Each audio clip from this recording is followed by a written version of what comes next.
Hello दोस्तों, मैं Sunita single अपने चैनल एस्ट्रोलिंक में आपका हार्दिक स्वागत करती हूँ। दोस्तों, आज हम बात करेंगे कि कुंडली में मांगलिक दोष कैसे बनता है। मांगलिक दोष का कुंडली पर क्या प्रभाव होता है, मांगलिक दोष का परिहार कैसे किया जाता है, मांगलिक दोष को दूर करने के क्या उपाय हैं और किन किन परिस्थितियों में मांगलिक दोष घातक सिद्ध हो सकता है। इन्हीं सब के बारे में आज हम चर्चा करेंगे। दोस्तों, सबसे पहले हम चलते हैं कुंडली पर। दोस्तों, ये जो पहला चतुर्भुज होता है, ये कुंडली का पहला भाव कहलाता है। दोस्तों, यहीं से हमारी कुंडली शुरू होती है। तो कुंडली के अगर पहले भाव में, चौथे भाव में, सातवें भाव में, आठवें भाव में और 12वें भाव में मंगल बैठ जाए तो व्यक्ति मांगलिक कहलाता है। कुंडली के इन 5 भावों में से किसी भी भाव में अगर मंगल बैठ जाए तो व्यक्ति मांगलिक कहलाता है।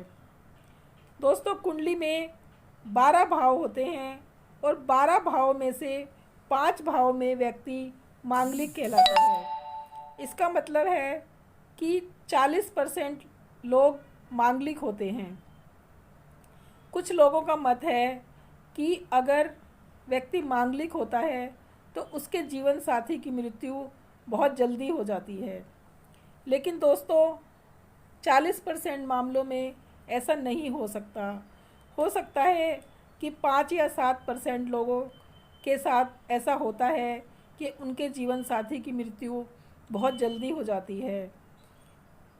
दोस्तों, अगर कुंडली के इन्हीं भावों में मंगल के साथ सूर्य भी बैठ जाए तो व्यक्ति डबल फोर्स मांगलिक कहलाता है।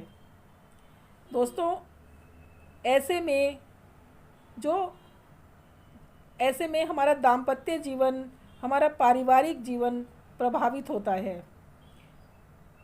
लेकिन अगर व्यक्ति मांगलिक है तो उसको मांगलिक दोष को दूर कैसे किया जाता है, पहले हम ये देखते हैं। दोस्तों, अगर पहले भाव में 1 नंबर की राशि हो, 8 नंबर की राशि हो या 10 नंबर की राशि हो तो मांगलिक दोष समाप्त हो जाता है, क्योंकि 1 और 8 मंगल की स्वराशि है और 10 नंबर मंगल की उच्च राशि है। तो मंगल अगर अपनी स्वराशि या उच्च राशि का होकर पहले भाव में बैठा हो तो ऐसे में मांगलिक दोष समाप्त हो जाता है।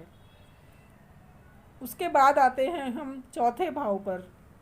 चौथे भाव में अगर 1 नंबर की राशि है, 8 नंबर की राशि है या 10 नंबर की राशि है तो ऐसे में भी मांगलिक दोष समाप्त हो जाता है।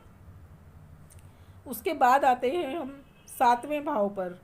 7वें भाव में 1 नंबर की राशि है, 8 नंबर की राशि है या 10 नंबर की राशि है या 12 नंबर की राशि है।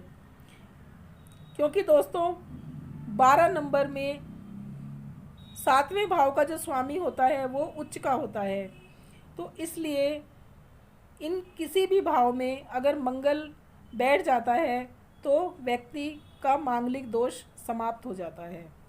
इसके बाद आते हैं हम अष्टम भाव पर।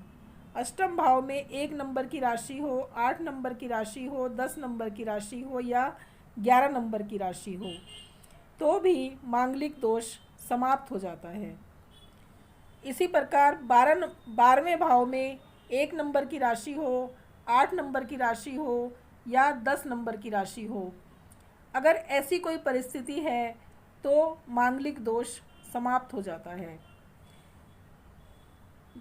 अगर कुंडली के 8वें भाव में शनि बैठा हो या फिर कहीं से भी मंगल पर शनि की दृष्टि पड़ जाए तो भी मांगलिक दोष समाप्त हो जाता है। दोस्तों, मांगलिक दोष समाप्त हो जाता है लेकिन व्यक्ति मांगलिक रहता है। व्यक्ति का मांगलिक दोष समाप्त हो सकता है लेकिन व्यक्ति मांगलिक हमेशा रहता है। तो व्यक्ति के मांगलिक रहने का मतलब है कि दोस्तों आप जानते हैं कि मंगल सेनापति है। मंगल ऑर्डर देना जानता है। मंगल दूसरों को दूसरों पर रौब जमाना जानता है। तो जो जो सप्तम भाव जो अगर अगर कुंडली के इन किसी भी भाव में मंगल होता है तो ऐसा व्यक्ति अपने जीवन साथी पर रौब जमाता है, उसे अपने कहे अनुसार चलाता है और उस पर कभी कभी हाथ भी उठा सकता है। दोस्तों सिर्फ यही होता है व्यक्ति के मांगलिक होने से। लेकिन अगर व्यक्ति घोर मांगलिक हो जाए, अगर मंगल के साथ सूर्य भी बैठ जाए, तो ऐसे में वैवाहिक जीवन बहुत प्रभावित होता है, पारिवारिक जीवन बहुत प्रभावित होता है। अगर ऐसी परिस्थिति हो जाती है तो विवाह टूट जाता है, पारिवारिक जीवन समाप्त हो जाता है। दोस्तों आप जानते हैं कि गुरु नैसर्गिक शुभ ग्रह है। अगर गुरु मंगल के साथ किसी भाव में बैठ जाए या फिर कहीं से भी गुरु की दृष्टि मंगल पर पड़ जाए तो ऐसे में भी मांगलिक दोष समाप्त हो जाता है। दोस्तों कन्या लगन में मांगलिक दोष बहुत घातक सिद्ध होता है, क्योंकि कन्या लगन 6 नंबर से शुरू होता है और 7, 8, 9, 10, 11, 12, 1। तो दोस्तों अष्टम भाव में मंगल अष्टमेश होता है। तो अगर अष्टमेश मंगल 8वें भाव में बैठ जाता है तो ऐसे में व्यक्ति के जीवन साथी की मृत्यु हो जाती है, उसका पारिवारिक जीवन समाप्त हो जाता है। दोस्तों अष्टम भाव में अगर मंगल अष्टमेश हो तो ये कुंडली में बहुत ही घातक सिद्ध होता है। दोस्तों मंगल दोष को दूर करने के लिए हम कई उपाय कर सकते हैं। सबसे पहले अगर हमें मंगल दोष को दूर करना है तो हमें किसी भी मंगलवार को सुबह नहा धोकर अपने हाथ में गंगा जल लेना चाहिए और उस पर थोड़े से चावल रखकर और 5 किलो गुड़ लेना चाहिए। 5 गंगा जल और अक्षत हाथ में लेकर हमें प्रार्थना करनी है कि हमारी कुंडली में जो ये मांगलिक दोष है ये किसी तरह से समाप्त हो जाए। ऐसी मन में कामना करके हमें वो अक्षत उस गुड़ के ऊपर छिड़क देना है और उस गुड़ को ले जाकर किसी मंदिर में दान दे देना है। उसके बाद अगले महीने जो मंगल आएगा, यानी 3 मंगलवार छोड़कर जो चौथा मंगलवार आएगा, उस मंगलवार को हमें यही प्रक्रिया दोबारा करनी है।